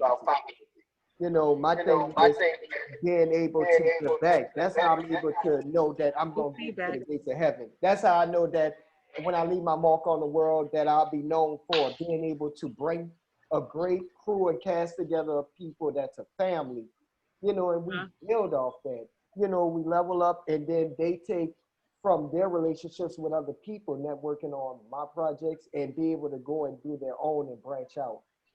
That's what I'm really focusing on. That's where I feel like the blessings are going to come and I'm going to get where I need. Definitely. So, real quick, just wanted to shout out my executive producer, Wesley Page Jr., South Bay Speeds, and Marcus Pope, that was in the film, one of our celebrities. That, I had, and it's interesting because I spoke to him in 2018 about working on a fashion show and him hosting, and things didn't work out. And I told him later on in the future, I'll reach out to him if, I have something, and lo and behold, I keep my words. I reached out to him, and it's time to work. Amen. Amazing. So you said I know you mentioned Tyler Perry and Spike Lee, but you know that Tyler Perry crossed over from the theater to the film part of it, or film industry. I don't know if I'm saying it correctly. Oh, you are. Do you think you're going to make that crossover? Do you think you're going to do both? Or do you think you're going to stick with just doing film? Definitely, I'm doing both. If I can marry theater and date film, that'll be ideal. Okay, marry theater. Hey, Brandon, there might be a directing collaboration in our future. Look at that. Yes, that's why I asked, Lori. You know where I was going with that. Definitely, let me know. I travel. I done been out there, Memphis. I done Arkansas, Houston, Trinidad, Tobago. Like Seattle, Tacoma. Like I travel a lot, and I try to. Any opportunities, we live once. So I try to indulge and be a part of everything, and, and spread the word. Ooh, filming on location, Trinidad. Okay. Shout out to my family in Trinidad, Tobago. You're out of here. You hear me? Now, in our Zoom room, Brandon, there is I have family that's in Trinidad, Tobago. So that's why I went. Actually, I went out there to Trinidad and baptized. Your mother's side of the family or your father? Mother. It's on my bucket list. It's on my bucket list. Right? So Can you hear me? your mother's from Trinidad and your dad's from America? No, it's my mother's second cousin. They're from Trinidad and Tobago, and that's how me and my mom ended up going out there when I was 13. Found it's about the right time to go out there and spiritually get myself grounded before I came to Los Angeles for the first time, moving away from the house and just make sure I had the shield of God on me, because this may be the city of angels, allegedly, but we know that it can be a cutthroat industry. Oh, so yeah. I just needed to have my shield when I got out here for the first time. Absolutely. We In understand. our Zoom room, Brandon, there is a Kimberly Childs. Do you know Kimberly? That's my mom. She said she's proud of you, BMW, and love you, son. I love her. That's beautiful. Shout out to Mrs. Childs. She finally got in the Zoom. She's been trying to get it since we first got started. Oh no! So to know that she was able to at least get the tail end of things, that feels No, good. she's been here a while. She's been here a while. Is this safe where she can be able to re-listen? Yes, I will send you the link for it. Yes, she can listen to Yes, it. she can definitely watch it or listen to it on YouTube. That would be amazing. Yeah. We'll definitely do for you. And then we have another comment from our Zoom room from Tanya. She says, nice. She loved the trailer that she represents, or she's going to represent, and she'll be waiting to see the movie when it's released. Thank you. I know, I can't wait. I'm gonna tell you all something. This film here, honestly, hasn't been seen in a while, and I'm not bigging it up. I'm being transparent. This is something different that hasn't been touched. When I say Chinese and Japanese with the urban culture and being able to have pivotal moments in there and messages, I think I did a good job being able to pull it off. I feel like I've done that. Well, I have a question for you, Brandon. And that question is, I wanted to know if you could just make sure you keep us posted and keep us abreast of everything else that's going with the project. We don't want this to just be you coming in one time with us. We're going to roll together as family because we want to be there to support one another. So you got to let us know all the launching scenarios, and we can post it on our sites and vice versa. And we just keep this collaboration going because we want to be there and all represent and make sure that we have a strong voice. Like you said, each one reach one and teach one, but we've got a team and a family. So we're going to make it happen. You guys so much Good, because we want to see the updates on films to come. And theater. Let me put that in. Yeah, I can't wait for the theater part. Personally, I have to say, I think I really need to read the script for the Friday nights. Friday night. I think I might be able to do something with that, Brandon. I might be able to do something. If you read Friday Night in the Kitchen, you'll go, oh my God, talk about a Southern family. I know, I gotta see that. I gotta see that. Gingy Productions has been looking for something to put up, so Friday Night in the Kitchen might be it. Funny story, right? Look at Shelly, huh? Funny story, I have the trailer to that. We're going to get you on the stage this time, Shelly C. We're going to get you from behind the scenes and on the stage this time. You know something? I have the trailer up for Friday Night in the Kitchen if you guys wanted to take a peek at it. I took it on tour for White Castle. I did Donaldsonville, New Orleans. So I have a trailer. I think it's 3 of them actually in 3 different cities that I did. That's on my YouTube page under Friday Night in the Kitchen, and one where we were at the radio station promoting. So definitely, I want to bring it back. That was my biggest play that I'd done. We sold out. Everybody loved it. Oh man! Wow, Shelly. When I tell you, you need to let your mom and them know how your mom and them's and all that. It was good. So definitely, I would want to bring that back, and then I want to convert it into a film. Oh, that sounds amazing. I think that's Brandon, we have a question. Yes, amazing. There's a Real question from Chris, who's on our panel, but her mic isn't working. So she Okay. says, my mic is not coming in, but I have a question. With you being a part of Katrina, what advice would you give to someone who is a part of this current pandemic? And with the world pushing so much fear, what advice do you have for a young person going into this industry? Man. That's deep. Honestly, that's a tough one. It's a You can tough think one about it. because I would say everybody's different. And, you know, some people are cut out for certain things, some people are not, and understanding your lane. I think that was one of the things I've learned the past 2 years you know, is learning, to be a specialist in my lane and a scientist and not worry about other people's lanes and how to, and I would say just pushing forward no matter what obstacles you face. It's like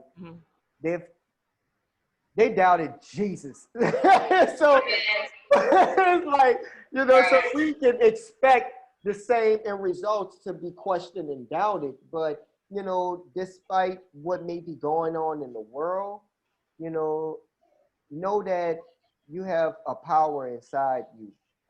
And with that power, once you learn how to harness it, you can move a mountain. And me being able to identify where mine is, I was able to be able to use it for good and to be able to show people, a better way, and show people that we as a race can do things, more effectively and the same as the other guys here and other ladies here. Okay, I have an HR question for you, Brandon. Okay. I have an HR question. Where do we see Brandon in 5 years? What can we expect from Brandon? Where do you see yourself in 5 years from now? Honestly, Tyler kind of beat me to where I wanted to go with the whole studio. That was something that I really deep heart. I think that changed my life. I'll be honest. Seeing what Tyler Perry did with that studio and where he built it on, and it's just, man, it's like that's what I'm talking about. That's where I'm looking to go, and even higher. So. If you ask me in the next 5 years, I want to have my own production company. I want to be able to teach, children trades and not, take them for fast with finances to be able to learn those trades.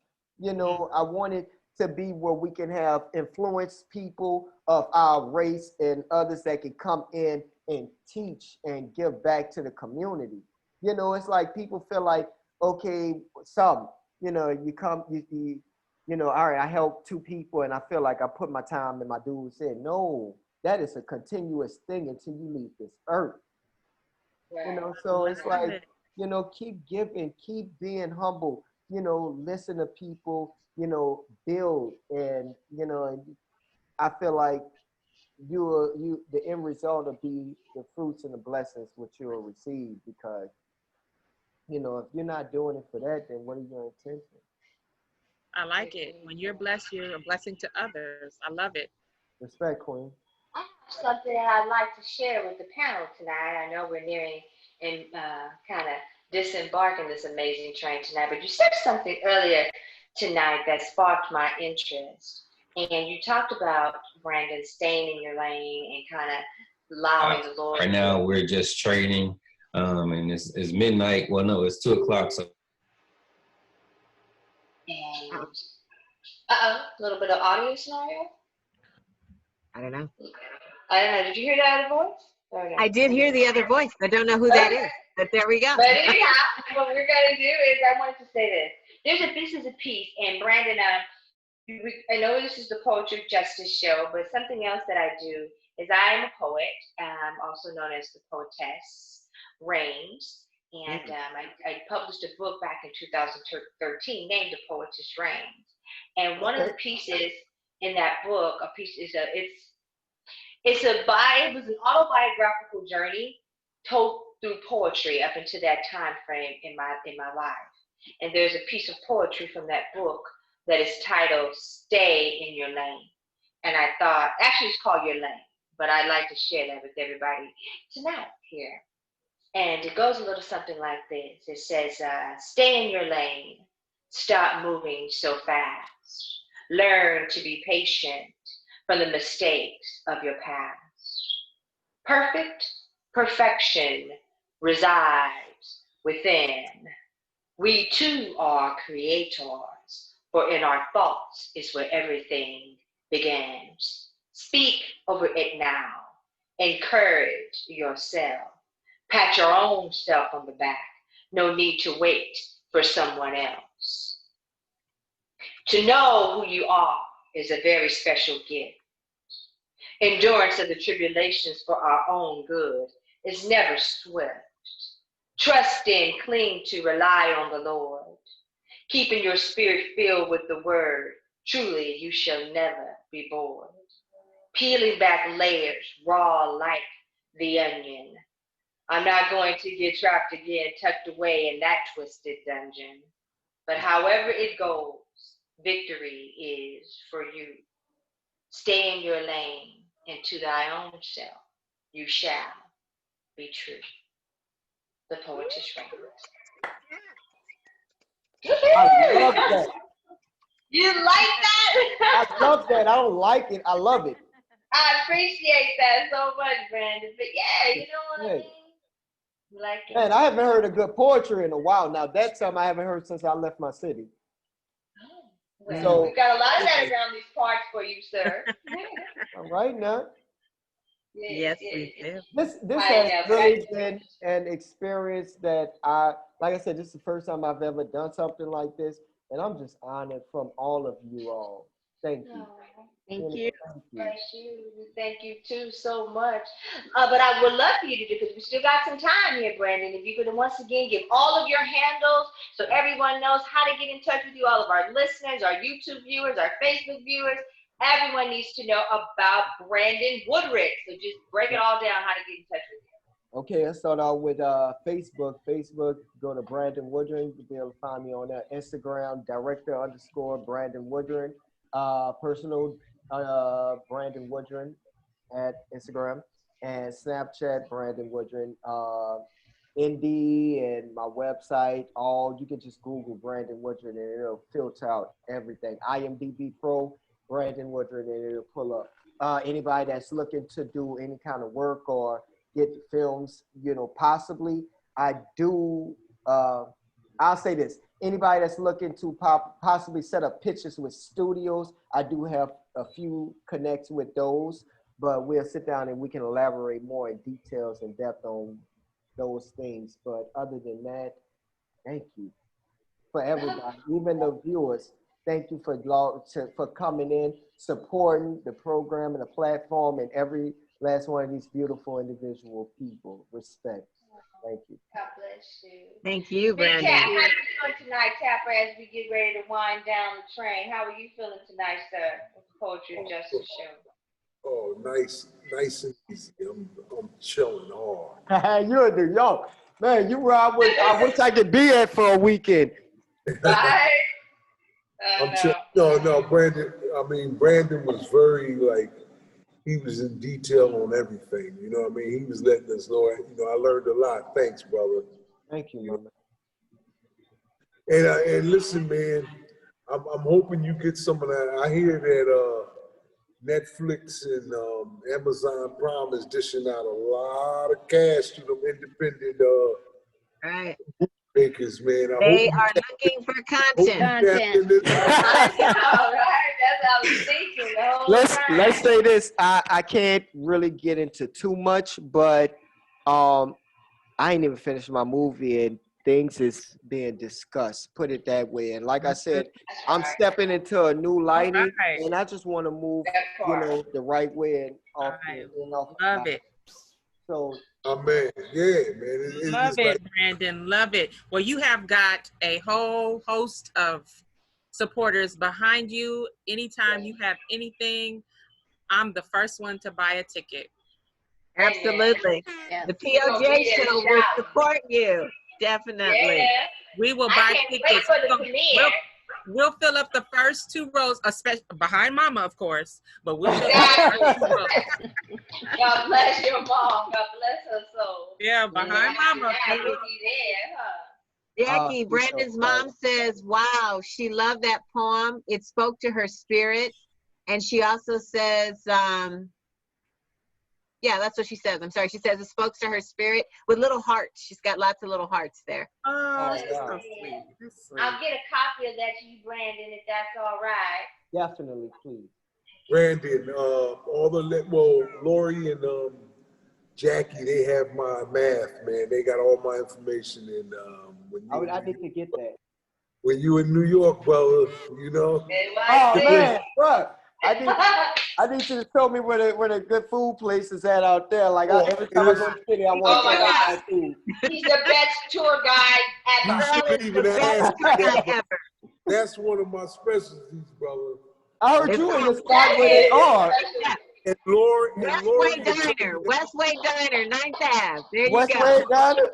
Is that Westway it? Diner. You know I'm trying to say, you know we need to go to Rudy. We gotta go to Rudy. Listen, that's an after-hour spot. Okay. Would love to be a tour guide for you. Lori, it looked like Chris chatted in. Chris says, it's a blessing that you keep God first. Only what you do for God will last, and you are an example. Awesome stuff. That's from Chris. Thank you, Chris. Thank you. All right, Poetess Reigns, you have 3 minutes left, according to our engineer. 3 minutes left. Uh-oh. Guys, I just want to say I had an exciting time tonight. This was a blessing. Every show, you never know what direction it's going to go and how it's going to go. But I do know I was very honored to have you tonight, Brandon. I was a little nervous today because it was a blessing. This was our very first official, real Hollywood director, film person with us on the panel. So, yay.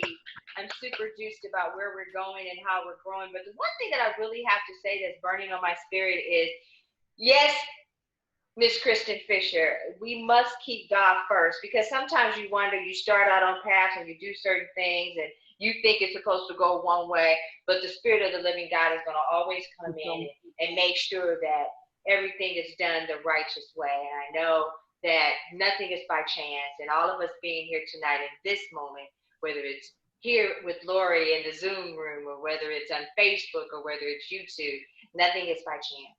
And I'm thankful and grateful. One thing that I tell our guests all the time is you can get money back, you can get friends back, you can't get time back. You cannot get that back. So I bless everyone that's with us tonight. I thank everyone that's with us tonight. Next week, we're taking a little bit of a hiatus. It's in honor of my brother-in-law's birthday, Mr. Eric G. Fisher. Happy birthday to you, sir. So we're going to be taking a weekend off. That reminds me. We've got to give a shout out to Mr. Charlie. It's his birthday today. Yeah. Happy birthday, beloved. That is platinum Mr. Charlie. All right, Mr. Charlie.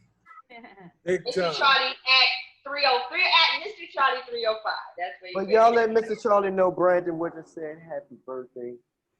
We will. August is the best. We had a good time. God is awesome. You know what I mean?